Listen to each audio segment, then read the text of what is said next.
과거사 갈등으로 인한 관계 악화로 8년 가까이 중단됐던 한일 고위경제협의체가 조만간 재가동됩니다. 윤석열 정부 출범 이후 한일 관계 개선 의지가 반영되면서 경제, 안보 등 각종 협의체 복원도 속도를 내고 있습니다. 조수연 기자가 보도합니다.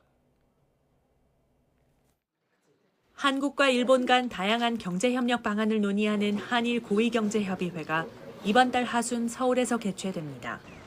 과거사 문제를 둘러싼 한일 관계 악화로 중단된 지 8년 만입니다. 실제로 지난 1999년부터 정례적으로 양국을 오가며 진행됐던 한일 고위경제협의회는 2016년 1월 14차 회의를 끝으로 열리지 못했습니다. 위안부 소녀상 설치, 강제징용 피해자에 대한 일본 기업의 배상 책임을 인정한 대법원 판결 등을 놓고 두 나라 사이가 얼어붙었기 때문입니다. 북한의 위협이 고조되는 상황에서 윤석열 정부는 출범 이후 한일 관계 개선의 필요성을 강조했고 지난 3월 제3자 변제라는 정부 차원의 강제징용 해법을 내놓았습니다. 일본이 호응하며 양국 관계가 개선의 물꼬를 트면서 경제 현안을 논의하는 고위급 협의체도 되살아났다는 평가입니다.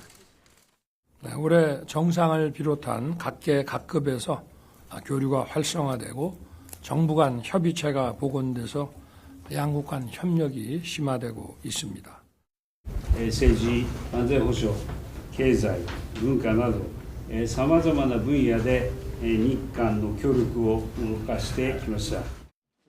안보정책협의회, 외교차관 전략대화 등 한일 간 안보협력 협의체는 한 발 앞서 잇따라 복원돼 본궤도를 향해 가고 있습니다. 특히 북한이 정찰위성을 본격 가동하고 핵미사일 위협 수위를 높이는 터라 그 속도는 더 빨라질 것으로 보입니다.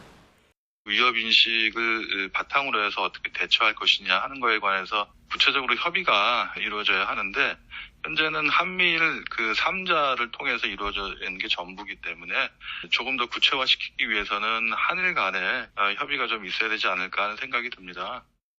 미국 역시 북한은 물론 대중국 압박 차원에서 긴밀한 한미일 삼각관계를 강조한 만큼 오는 8, 9일 열리는 3국 안보실장 회의에서 어떤 메시지가 나올지 주목됩니다.